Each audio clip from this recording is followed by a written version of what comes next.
دوز وقت زوينه في طنجيه. الناس كانوا ظريفين بزاف في المدينه في الاوتيل. صراحه مع صاحبتي حسينا براسنا بحال في الدار. المنظر كان زوينه بزاف وبيتي كيطل على البحر. الغروب كان خزال. الفطور كومبلي كان واعر بزاف وكانت واحد البيسين ولكن معهمش حيت كنا خريف ليفير. مع صاحبتي زرنا المدينه او السوق وشريت واحد الخاتم و دي كوكتيي وصافي.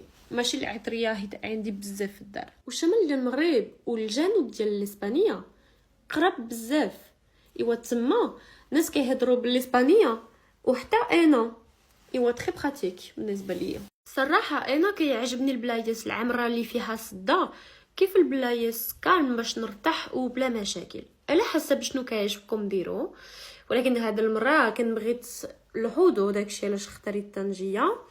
مثلا مراكش واعر بزاف ولكن ترو انطونس. مازال ما عرفت شنو غندير هاد الصيف، ولكن شهر 5 عارفه بلي غادي نسافر لإصاويغا وجي تري ات. ما عرفتش كومون اون دي سا كوم ان اسبانيول. tengo ganas no